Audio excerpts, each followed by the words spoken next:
It is Friday. No, it's not. It's not Friday yet. It's Wednesday, February 13th, 2019, and welcome to week 2 of business law. And again, this quarter will go pretty fast. Next week, you will be at the midterm point that quickly. And I have looked at some of the assignments from week 1, and I will be grading them today and tomorrow, primarily today and tomorrow. I will have them all into you by the end of the day on Friday, so that you can take a look and see what my expectations are. So I did discuss my expectations during the open house. Again, I would tell you to refer back to the open house for things that can help you.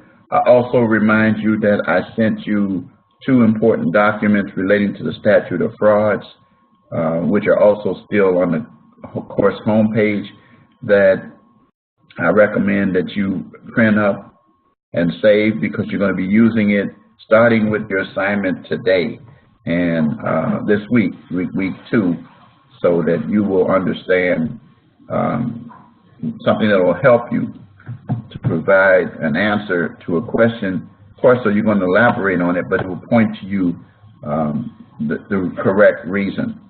And we'll discuss the statute of frauds as well.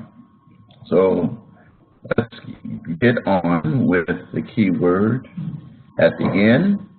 So now I'm going to share my screen with you. Here we go. Okay, and this is the familiar course home page, which contains a tremendous amount of information that I covered last week. And I'm not going to go, I'm going to just scroll down and go over the rubric for today. There are 2 scoring rubrics. Your first written assignment is for your consideration, and it means what it says, consideration. You got 3 scenarios. You got to do all 3 scenarios. Answer whether it's proper consideration and why, or why there is no valid consideration. Now, remember, when you give your answers and your details, don't just give a short answer. Elaborate on it, explain it, and support it with some research, with citations in the body and references at the end. Very important. Scenario number 2, same question, they're going to answer as well. And scenario number 3, okay? And this should all be easy based upon what is in your readings and what we're going to talk about today, all right? So that's your, make sure you have a cover page and you have reference page as well, okay? If you have just a cover page or just a reference page, you're going to still lose your 5 points. So now you have your first of the course project and the contract issues and worksheet. So it tells you what you have to do. Correctly complete the chart. There's a chart with all applicable information from the fact pattern. Okay, so you have to look at the fact pattern, which we're going to look at in just a few minutes. And then you have 3 questions. Complete the necessary information or describe the necessary information for a written contract. And basically what you're doing here is you're starting with the first phase of putting all the information together to provide an adequate contract. And we're going to talk about that again today. And then secondly, explain why the contract needs to be in writing. Now, this is when you come to use that tool that I have provided to you, that I prepared to help you relating to the statute of frauds. And so when you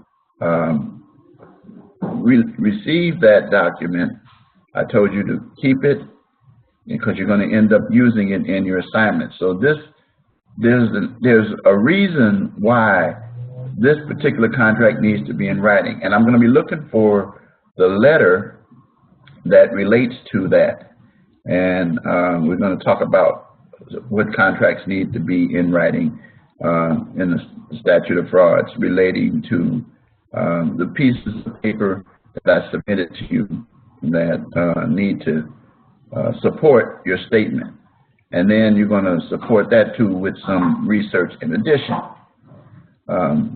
Discuss whether or not they agreed with the negotiation and discuss what they would or would have to have changed in the contract. So those are the two written things for this week. Okay. Then, of course, your discussion posts. I'm going to cover that in just a few minutes. But I want to remind you that your lectures now take place every Wednesday, 5 to 6 p.m. 5 to 6 p.m. Somebody is bamming at my door. Thank you. 5 to 6 p.m. And that will be on every week until the end of the quarter. You have to attend the lectures or listen to the archive, and each week provide the key word. If you don't attend the live lecture, then or provide me the key word, then you will not get your points that you need. And then I record the lectures, and this is the link for last week's lecture. And then at the end of today, you'll see week 2, and then it'll have the link as well. Okay. So now, okay. Remember, you cannot hear this lecture unless you activate your audio. You have to activate your audio. So I'm going to go back and point to that message right there. Okay. Here it is right here. Activate audio to hear the lecture.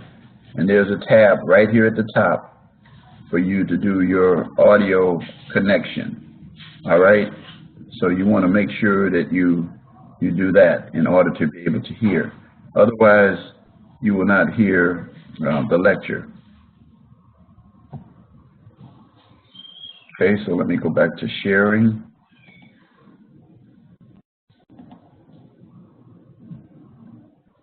So now let's move right over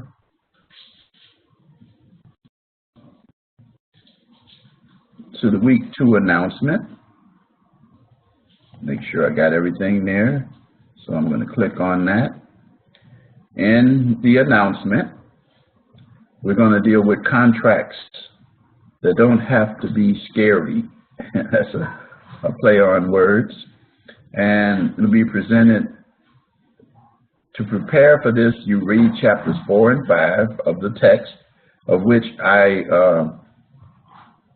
encourage you to read very carefully, and then look at the activities, contract formation basics, and use the flashcards. These help you to understand the module. And then the discussion assignment, which was due, the initial post was due last night, February 12th, 11:59 p.m. Central Standard Time, and it concerns the issue of voidable contracts. Remember, when you're doing discussion posts, to provide detailed information. Don't just give a short answer. Citations in the body and reference at the end are fine but not required. Also, remind you that your reply post is due Saturday at 11:59 p.m. Central Standard Time, and that I encourage you to reply to more than one post. Okay, good. Okay, now you got it. And so when you reply, to more than one post, it makes the discussion forum more interesting. And you will receive the amount of points for the initial post and the reply post. And then the other thing is finally complete the written assignments. There's really two for your consideration and the course project, contract issues and worksheet. And I point out again, pay close attention to the rubrics. Again, the rubrics are right here in front of you. They're right there. All you have to do is go over and scroll down for the week that it's supposed to be. And then I also emailed them to you as well. If I were you, I would use the rubrics as a checklist to confirm that I satisfied all the requirements before I submit my paper, because there's no second draft that's granted to you. And then I explained to you about the requirements of Grammarly last week in detail. But pay close attention to the rubrics. And of course, your written assignments are due Sunday, February the 17th by 11:59 p.m. Central Standard Time. So now you know that. Oh, and then the last thing is your live lecture. The key word or phrase or whatever I tell you is going to be required to be presented to me no later than 11:59 p.m. Central Standard Time on Sunday. Now, if you are not able to attend a live lecture, please don't go through and just sift through it just to get the key word. That is not good.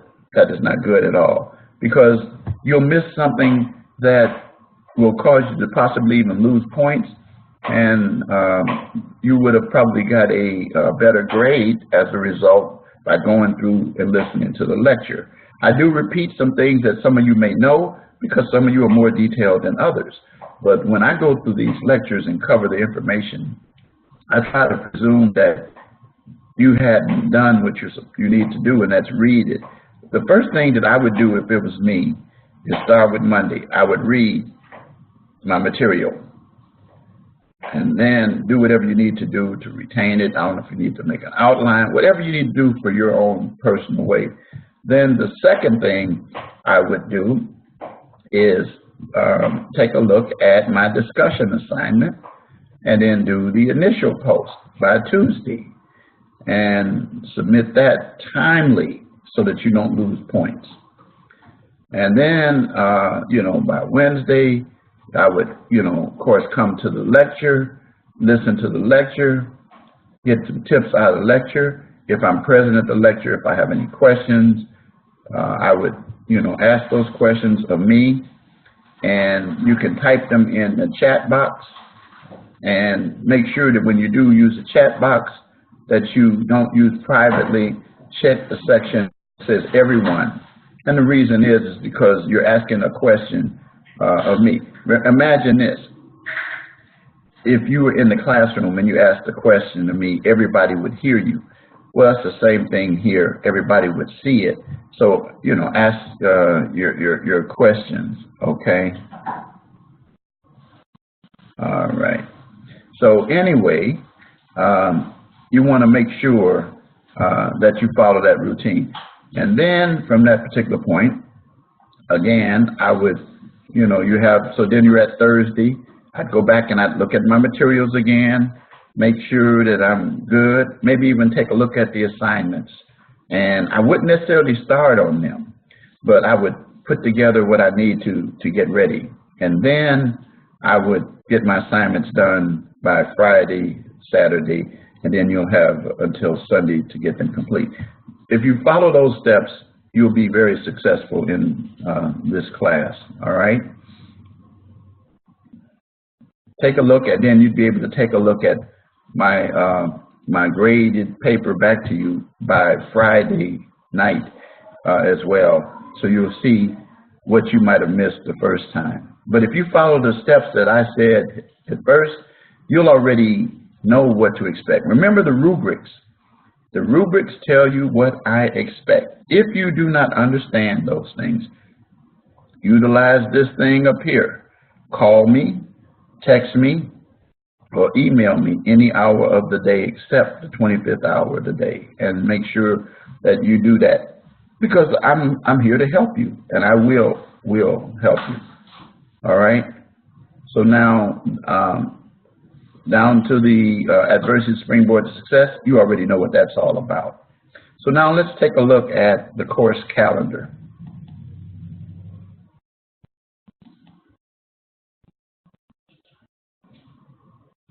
It tells you right away where we are. We're on the 13th. Tells you what your reading assignment was. There it is right there. Tells you what your initial post is on voidable contracts. Your live lecture, which is now. Then you have your reply post that's due on the 16th. And then your written assignments are due, that's Sunday. And then also, as I said, you also should have your live lectures in at the same time as well. All right, so now you got it, and then we start with the next week. So that's the calendar. You have the whole calendar already. If you were to go down, you can see everything for the 6 weeks. And you'll note that, again, that the quarter ends on the 15th. I've never had a student that's been able to justifiably say, I thought that the class ended on Sunday because assignments are completed on Sunday before. That is not true for the week 6. So anyway, so I keep reminding my students throughout the quarter, and you know, you have a lot of classes, and I understand that. I got a lot of students, and I got 5 classes I teach. So I appreciate and understand. Again, I'm here to help you to be successful. Let's go to Module 2. Again, the assignments for your consideration. Now, it says here that you're going to learn about the requirements of contracts. Yeah, because you're going to read that. You're going to find out what consideration is. You should know that, but it basically tells you that consideration is something that benefits each party, or an expectation of the individual. And it gives you an example here. For example, you paid your college tuition for an education. Well, you benefit by receiving the educational services of the college, and the college benefits by receiving your tuition. So it's what we call a quid pro quo. That's a Latin phrase. It means a what for what. It means you give something, you get something. And so here in this class, you, as part of you paying your tuition, you're receiving educational services. That is, you receive in this class my attention, my expertise to help you along the way to satisfy all the requirements to get an A in this class, and that's what I give you. And you have paid your money, your tuition to the school, which allowed you to be enrolled in the class in the first place. So it's kind of like this.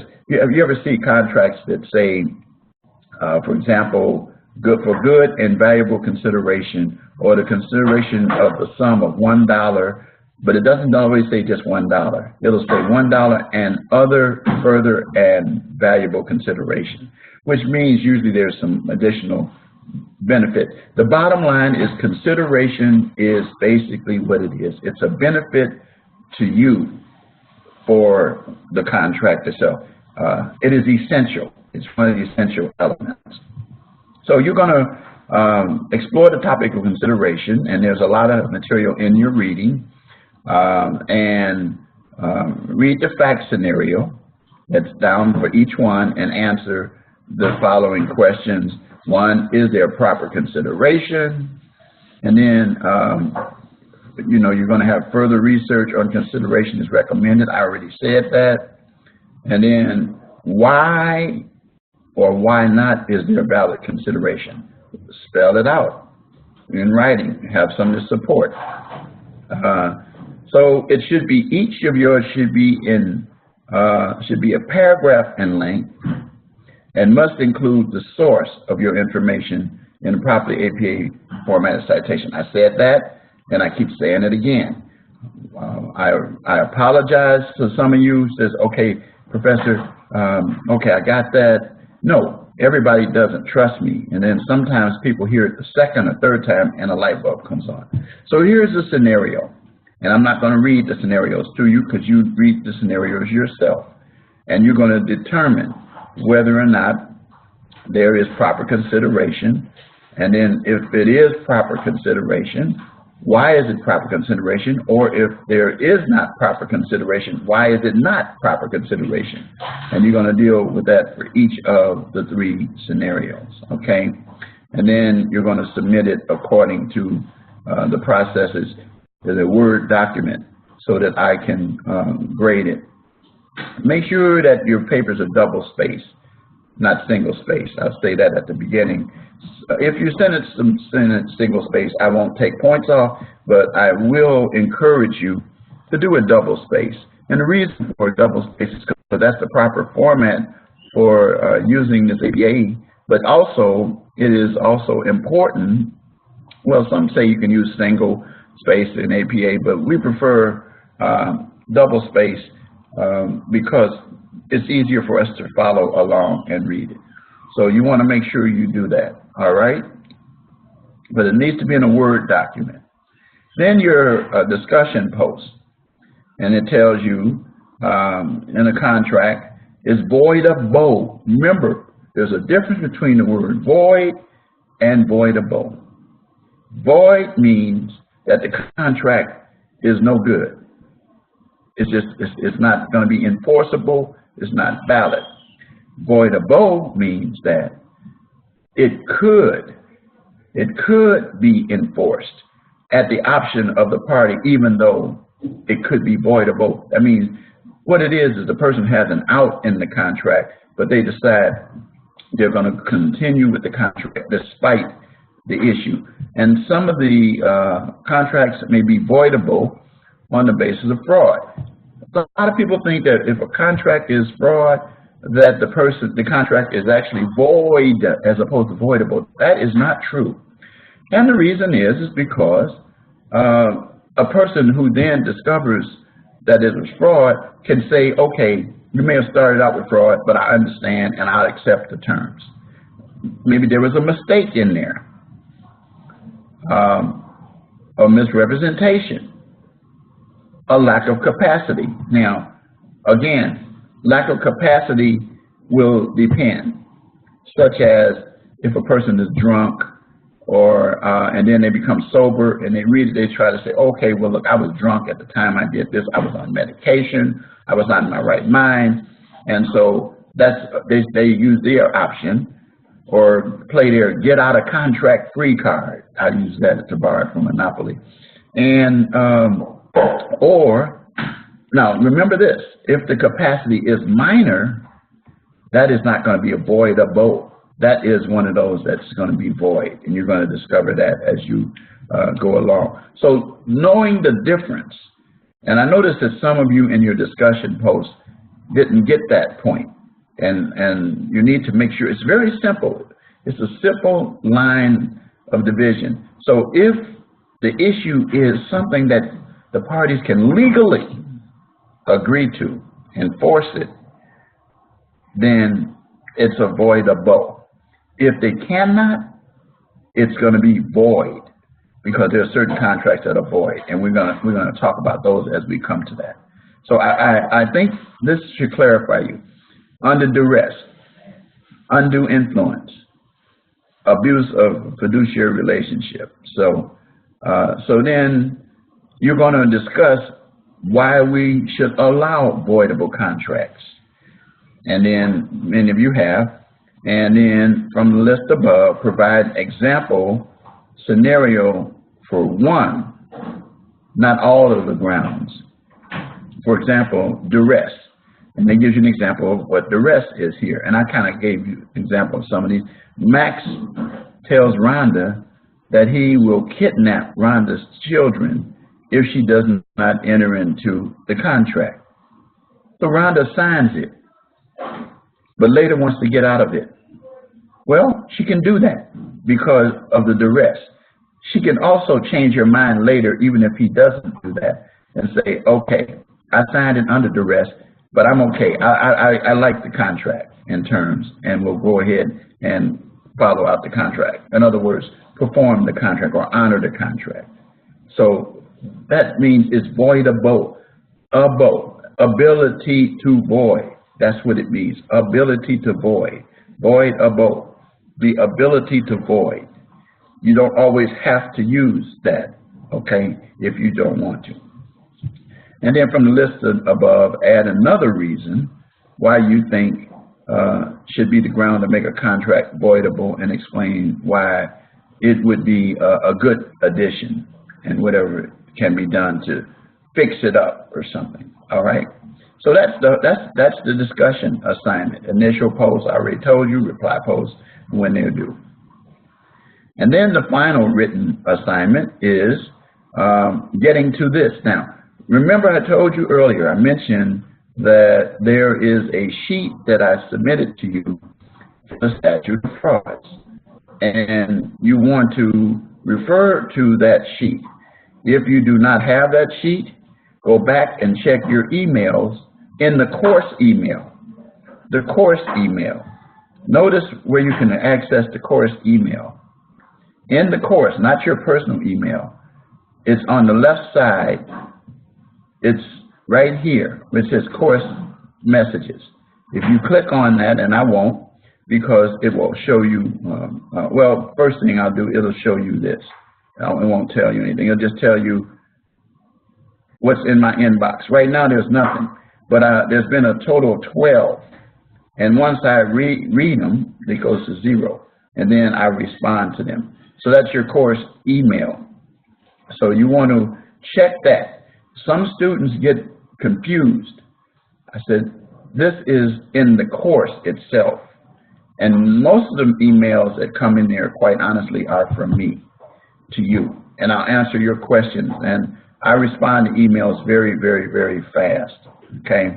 Because I don't like my boxes full, as you can see right there. So getting back to the assignments, in your course email, you will discover that I sent you at the beginning of this course, email-wise, a welcome, Professor Wright's welcome email, and then the next one might be the rubrics, and then after that, the statute of frauds.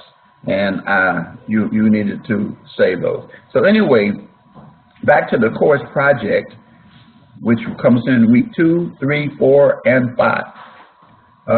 And it says, this is going to help you with negotiation of a contract because you're preparing. So then you're going to use Bob. Bob is going to be your friend for the next 6 weeks, okay? And you're going to deal with that, all right? And then you're going to deal with, you know, the scenario that Bob is involved with. And then you're going to recognize this.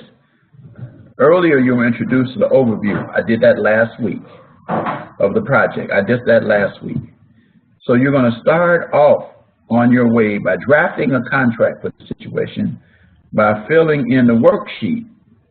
Here it is right here. This is the link. You click on it, and it will open up a template for you as an attachment below. And then you'll need to open the, as I said, and save it to your files, because you're going to fill in this answer to follow the chart. All right.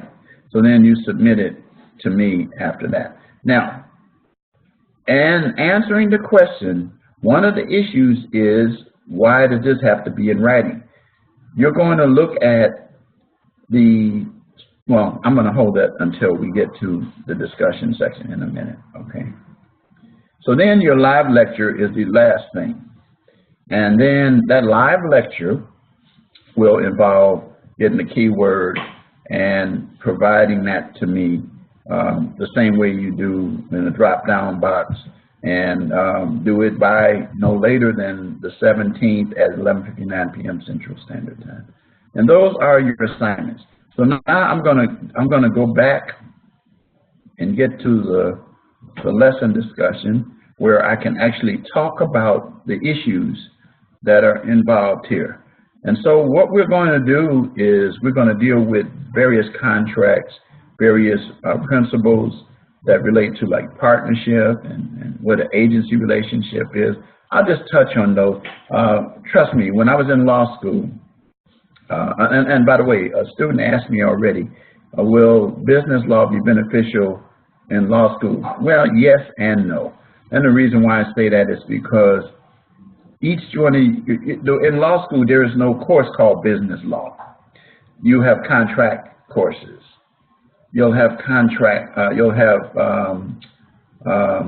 agency and partnership courses.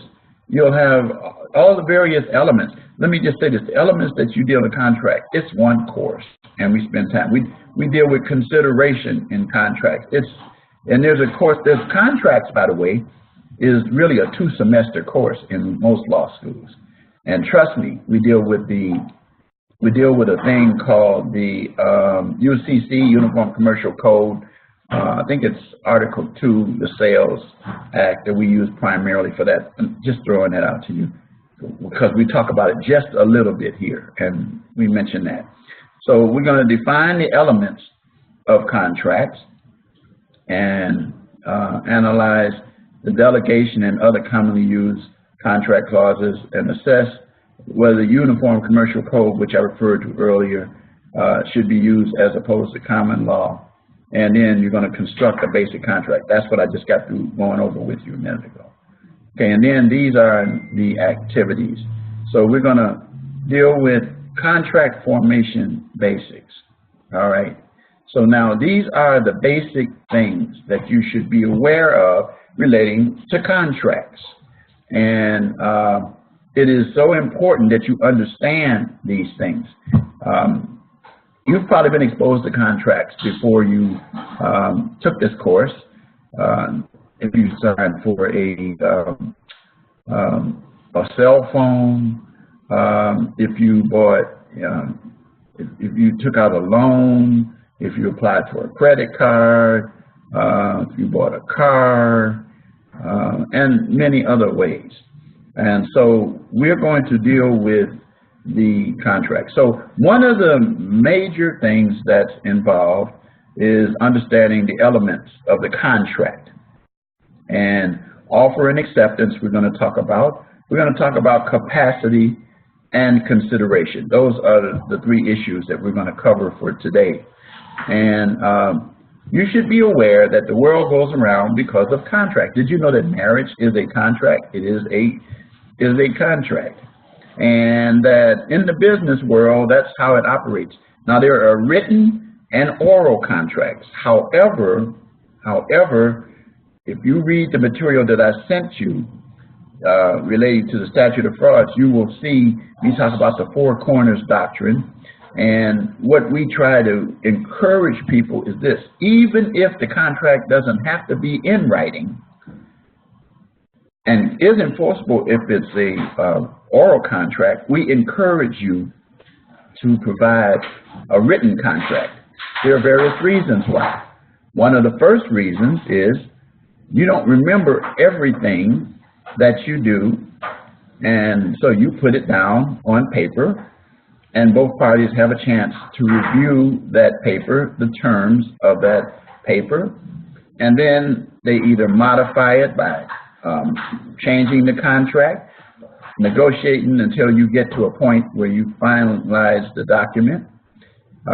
You will then sign at the bottom that you've accepted the terms. Both parties, the offeror and the offeree, which you know what those individuals are.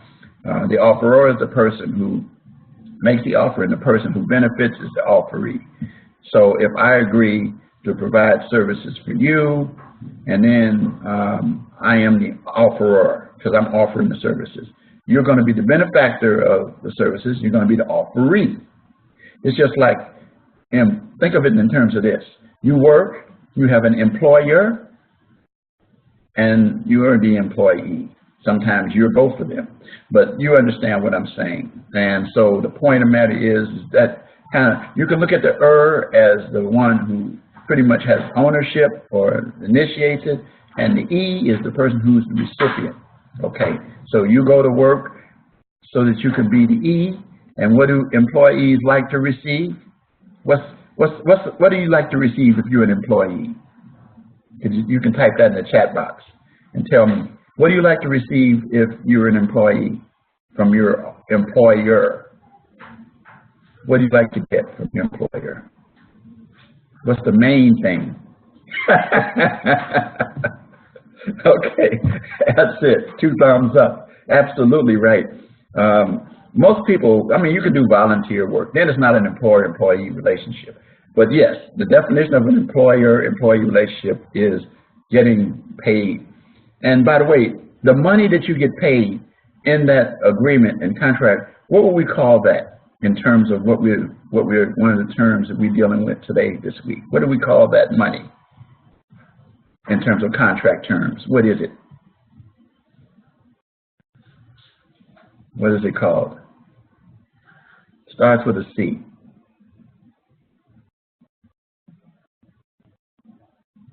What is that?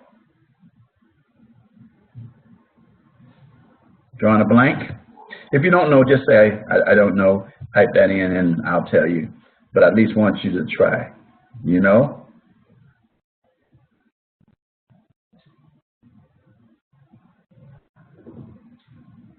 Okay. How about the word consideration? Did the light bulb come on now? Oh, okay. That's right. And that's what I do with my students. I want to make sure that sometimes I don't spoon feed you the answer, sometimes I do. But yeah, it's consideration. It's the thing that makes the contract hold together. Your consideration is whatever it is, the wages. I mean, maybe you have other benefits, but the money, I'm sticking with that to make it simple, is that's your consideration, okay? So anyway, so remember we're going to talk about the capacity, the contract, and consideration. So you kind of got the concept of consideration from me talking about that early. All right, so now let's get into this. Let's dive into it. We got about 20 minutes or so, 22, 23 minutes. So let's get into this. So there are different kinds of contract, and but for the purpose of this class and for many others, in order for a contract to be legally enforceable, there must be a competent person. Competent person. The person must have the capacity, and you'll read that in your materials, that they must have the ability to be able to understand. So let's say, for example, if you speak English and I write a contract and give it to you in Spanish, and you sign it, you're probably not going to be competent to sign that contract unless you understand it. And by the way, many contracts are given to people in the language that they're comfortable with or familiar with. For example, I did a lot of real estate business down through the years, even though I did criminal primarily, but real estate, and they would provide a copy of the contract in Spanish and in English, and the person could then sign the document assured of the fact that they understood the terms because they were able to understand the language. In addition, to be a competent person, you have to have what we call legal capacity. Legal capacity, and we're going to cover that more in detail in just a few minutes. So if the person doesn't have legal capacity, the contract could be void or it could be voidable, and we're going to talk about the difference. I kind of talked about that a little bit earlier, but we're going to get into it in just a minute, a little bit more. So there are 5 requirements, 5 elements that you need to be aware of and focus on. First one is it must be based on mutual agreement of the parties. We use that term, and you'll probably run across it in your reading. I use it all the time when I teach this, a meeting of the minds, a meeting of the minds. In other words, there's at least two parties, maybe more, that understand what each is supposed to do, what their role is, and what the contract consists of. So a mutual agreement, okay, by the parties involved. Both parties must be competent. Again, I said that earlier, and we're going to talk about that in details. Then the third issue is that it says the promise made by each party must be supported by consideration. We've already talked about that, and I'm giving you some ideas and examples of that, whatever the value of that contract is. Fourth, it must be for a lawful purpose. It has to be a lawful purpose, not an unlawful purpose. So a contract, for example, if I agree to give you $50 if you will deliver this cocaine to someone, and you understand it, so that means you mutually agree, and you're probably competent, and then the consideration is the $50. But is that for a lawful purpose? Yes or no? No, it's not. So therefore, listen to this. Think about this, and you're going to laugh to yourself, or one way or the other, when you hear this. Are you going to go and sue me if I don't pay you? I don't think so. Because if you sue me, here's what you're going to have to do. You're going to have to go to court, and you're going to stand in front of a judge or a jury. And you're going to say, Your Honor, or ladies and gentlemen of the jury, I offered Richard and I entered into this contract to sell this cocaine for $50. And he refused to give me the $50. Well, right then and there, you're in trouble because you're committing a criminal act, okay? You're conspiring to distribute cocaine, and that could end you behind bars, okay? So it's not for a lawful purpose. So that's a simple example, but pretty much, to be honest with you, if you stop and think about it and ask yourself a question, is this lawful that I'm doing? And you'll pretty much, we don't try to give you tricky ones. There are some tricky ones, but we try not to. So that's one of the essential points. It must be for a lawful purpose.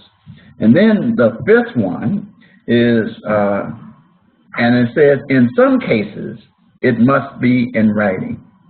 And we're going to talk about that further down here. If we don't, nope, I'll talk about that now, since I don't see it in here.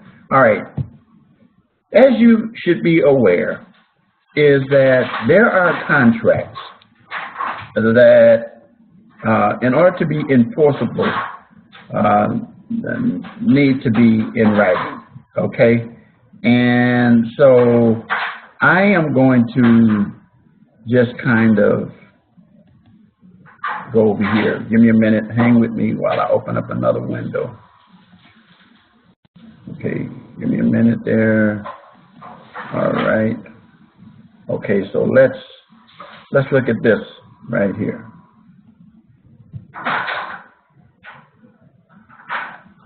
Okay. I'm going to copy this, and then I'm going to paste this.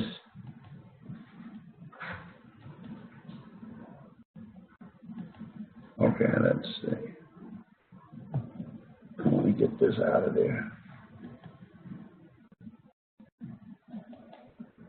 Okay, now let's put in what I want to put in. Paste and go. Okay, so now here we go. That document's familiar. You recognize that document? You recognize that as one of the documents I sent you?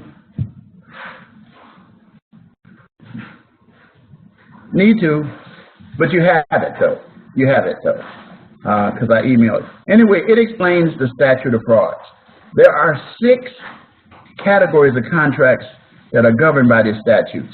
And the statute of frauds says that these are contracts that, to be enforceable, listen to me, need to be in writing. And I use if you remember this phrase, and trust me, I remember it from back when I took the bar 41 years ago. My legs, my legs. And so this is basically contracts that, and it says more specifically, which make a certain contract voidable or unenforceable. And here are the 6 categories that are governed by the statute of frauds. Contracts to marry, a contract or promise to marry, or prenup agreement falls into that category. Contracts that extend beyond a year. So if the contract takes beyond a year to perform, it needs to be in writing, okay? L contracts, contracts that involve land, mortgage, leases. Those are the main 2 that you run into, mortgages and leases. Easements, don't even worry about that. Now, E, if you notice the highlighted M, Y, that's my, and then my second word, L, land, E, executor. So contracts where the executor or administrator of an estate is the person who, when a person dies, they distribute the assets. If it's an executor, that means there's a will involved. It's an administrator, that means that it's distributed according to the law of the jurisdiction in which the person passed away, the state usually. The decedent, and so here it is, where the executor or administrator of the estate agrees to personally answer for a debt. In other words, in order for them to get their money back for paying the debt of the estate, the executor or administrator has to have that in writing. They can't just orally say they'll do it. All right? Got that one? Got it? Okay, great. Then we get to G. This is the easiest one. Goods over 500. And remember, I referred to the UCC, Uniform Commercial Code, and you're not going to have much dealing with that in this course, but the Uniform Commercial Code rule is kind of different. But for purposes of this class, goods that are $500 or over. So if you have goods that are $499.99, it's not over 500. You don't round up. You operate on what it says. If it says 500 or above, let's say 500 or above. It says goods over 500. But for purposes of this class, you can use 500 or above. But the point of the matter is 500 is a magical number. So if the contract is for goods over 500, right now that should tell you, in my project, I think they're talking about $700. I think. I'm just trying to, I'm trying to remember. I think it says 700. But anyway, whatever the deal is, that tells you, this contract needs to be in writing because it involves goods over $500. So you got that? You see how that helps you with your course project? Okay, yeah. So I did this. This is not even in the material. I did this years ago to help my students to understand, because it helped me, and it's something I never forgot. Then the last one is S, suretyship. Suretyship is basic insurance, but it says a contract in which someone assumes responsibility for another's debt. A surety, performance bond, errors and omissions, but insurance is pretty much the big thing that you'll, so your insurance policy, in order to have insurance, you have a policy which is an agreement by the insurance company to provide X amount of dollars in the event that's something you die or you're permanently injured, whatever kind of contract it is. So that's the whole statute of frauds. It's my legs. Just remember my legs. I never forgot that. And when I took the bar, I remembered it, and I remember what each stood for. And you'll remember it. Remember, and this is what I was talking about earlier, the four corners doctrine. This is something that I said. It says best practice, and I explained to you earlier why I said that. Put contracts in writing. The law has many loopholes. Also, the statute fraud has been codified in many states. This means that the statute fraud can be found, I left that out, found in the state statutes of many states. For example, in Illinois, this is where you'll find it in our Illinois, and probably in your jurisdiction as well. So that right there answers the question back to when we were talking about up here contracts that must be in writing. Now, I bet you sitting there saying, wow, it's that easy. It is that easy, but it wouldn't be that easy to you if I didn't lay it out that way. So that should be beneficial. Remember, you're going to be using that the whole 5 weeks. And then you're probably never going to forget it. It's going to be in your head. I can tell you as a lawyer, when I was in court, I would remember that, bam. It would just jump out at me and that kind of thing. So anyway, these are the nature of the things that, that must be involved in your contract. In some cases, remember I told you what those cases are. All right. All right.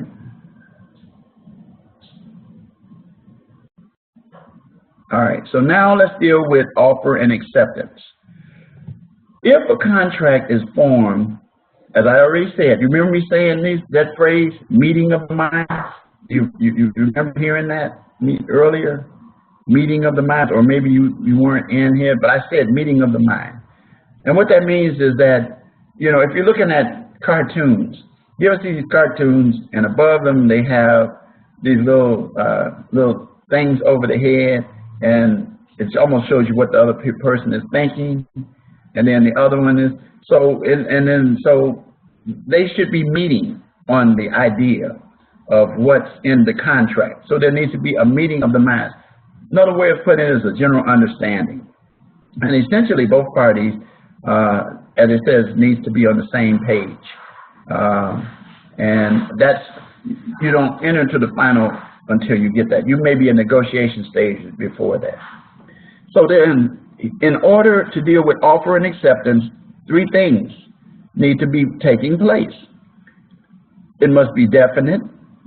How do you know it's definite? Because then you have, and by the way, when you sign the contract or initial a section of the contract, then you basically are saying, I understand. You know, you get these contracts and you guys don't read the contracts. You just bam, bam, bam. Well, a court would say that that contract was offered and you accepted it. It came to me one time and says, Attorney Wright, my office, he said, would you tell me what I need to do about this contract? And I looked at it and I said at the bottom, I said, well, there's some things in here I see. And they said, well, what can I do? And I looked down at the bottom and saw their signature. And so I said, well, looks like you got it. Unless one of those issues of lack of capacity or something fits that we had talked about earlier. But for all practical purposes, you bought it, you signed it, that's it, okay? It must appear to be seriously intended. You know, it's a serious thing. It's not a joke or nothing. And it must be communicated to the offeree. If you remember earlier, I said offeror is the person who makes the offer. Offeree is the person who gets it. The buyer is usually the offeror. Then the seller is the offeror. The buyer is the offeree. And as I already told you, employer, employee. That's pretty much how you see that, okay? So in this concept of lease as landlord and tenant, the landlord is considered as what? What's the landlord? The what? The employer. The landlord. What do you call the landlord? In the context of what I'm talking about. I just had it. How about offeror? Offeror, yeah. Yeah, okay, all right. It's easy for you to say it after I said it. Yeah. Okay, all right. And then, of course, the tenant is the offeree. So anyway, communicate it to the offeree. Kill your mic again. Or did you turn your mic on or turn it off again? All right. Can you turn it off or do I need to close? I think I turned it off. Shut up. No, I can hear you. Oh.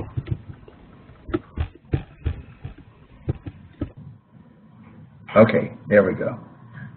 I have people that sometimes their mics be on, and if somebody listens to the recording, they can't clearly hear what I'm saying, and sometimes somebody will yell something. I had one time I was doing a lecture and the student had the mic open and someone started a fight in the background with somebody in the house, and the whole thing was on the recording. So anyway, we try to keep it as clean as possible. So anyway, the answer is yes.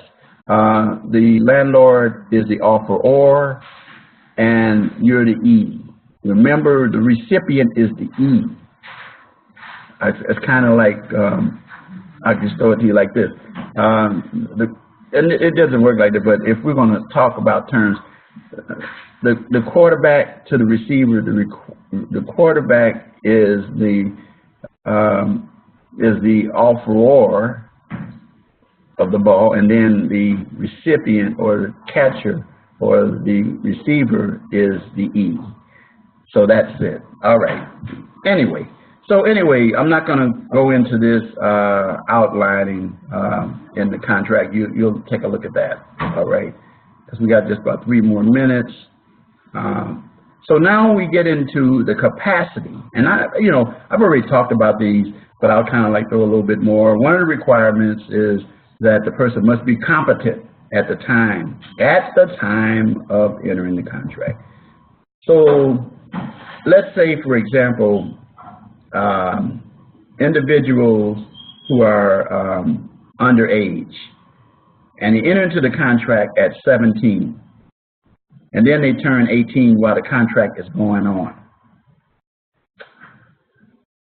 There are arguments that could be made that that person is stuck in the contract because they then ratified the contract or reaffirmed the contract by their actions after they turned 18.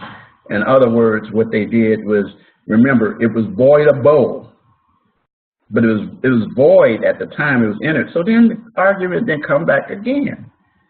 But at the time they entered it, they were not capable of signing the contract. So a court of law would decide that one. That would be a very interesting one. But I can see arguments on both sides as to that. However, I think that the law, in order to protect minors, would probably void that contract, because at the time the person entered into the contract, they didn't have the capacity. But again, like I said, it's litigated. It could be litigated or taken into court. So anyway, just basic understanding: the person must be of a legal age. What do you think the maximum age for the capacity to enter into contracts is? What do you think that is? You type it in. What do you think it is? You know, that's the minimum, the maximum.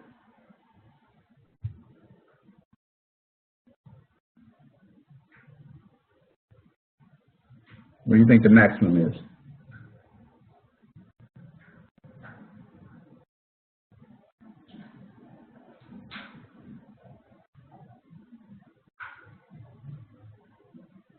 Guess, good answer. None of us are. And there is no maximum age, unless there's a statute that says. However, in a jurisdiction, I would tend to say to you that it's determined on a case-by-case basis, and it's going to be determined on whether or not that person is at an age at that time, even if they're 100 years old, that they are competent to understand. And so if they have Alzheimer's or something like that, it would invalidate it. because of their mental capacity, jumping ahead to one. So it moves into that. So the age, there is no maximum in terms of, no minimum in terms of, no maximum in terms of age. Intoxication. If a person is drunk at the time they enter into a contract, and again, remember what I'm saying just now, with intoxication, different from age, you can allow that contract to be enforced after you're sober if you decide you want to go into the terms. But you have an out because of the capacity. You don't have the capacity. Mental capacity, same thing. If at some point later that mental capacity issue is cured and you still want to go along with it, you can do it then. Personally, if I was a person, I would have a person to re-sign that contract. Or if you're a convicted felon. Now, that's an interesting one because that's changing. That's changing. Because it didn't make sense. It didn't make sense to say because you were convicted of a crime that you couldn't enter into a contract. And well, that's ridiculous. And that's pretty much falling by the wayside, and for good reason, all right? So, and then minor contracts are of particular interest when they participate in the entertainment industry. I was a lawyer for entertainers and athletes for a while. I represented a lot of baseball players, particularly on my favorite team. I don't know what yours is, but mine is Chicago White Sox.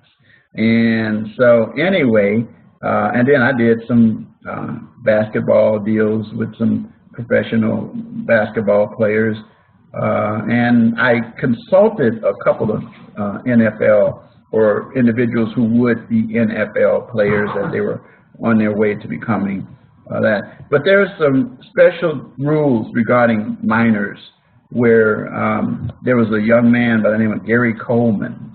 Do you know who Gary Coleman is, Brandon? Do you know who that is? He's passed now, but do you know who he was? The name sounds familiar, but I'm not sure. He was on the show, I can't remember the name of it, but he was famous with the phrase, "What you talk about, Willis? What you talking about?" Little short black kid, and I forget the name of the show. Anyway, he was from Illinois here, and his mother and father were his agents, and they represented him. And so there are rules that said that you're operating in a fiduciary capacity for that minor as a trustee, and then you have the responsibility to not run through those funds, and then the court monitors it and all those kind of things. So there are special issues dealing with the capacity of minors in the entertainment industry. Like, for example, I was looking at Nightline last night, and I saw the little baby that has all this hair. It's an Asian baby, and the baby was on social media. I think it was Facebook, and as a result, ended up getting a contract for one of the tissue companies. I think it's Charmin, whichever one it is. Well, now that contract had to be entered into. Well, obviously that child couldn't enter into the contract, but the parents or guardian, whoever, would be open. So those are issues that relate to that. So, and if you want to read that, you can take a look at this entertainment contract minors in Texas deal. And so I'm going to conclude by talking about consideration. We already did, but consideration is very important, and it basically is the price or whatever the value is of what you're expecting to receive out of the contract. That's pretty much where I'll leave it, but then you'll do some further research when you do your paper. These are little things that I recommend you to do, and you can go and you can click on these, and you click on it like, okay, what is acceptance? The offerees, remember what that is. The person who receives the benefit, manifestation of assent to the terms. In other words, agreeing to the terms, all right? So then you can actually do this. And you won't hear it because I got my headphones on. But you couldn't hear, I don't think, what the woman said. She just read it. So you can have them read to you if you want to. And then these things are timed. And then, So you go to the next one, bilateral contract, and it tells you that. And then if you don't know, you don't recall, you want to put that on the don't know and retry. And then contract, you know. So that's a little tool to help you, and we encourage you to use these things, and they're beneficial to help you. And so that covers everything that I wanted to cover for today. So any questions?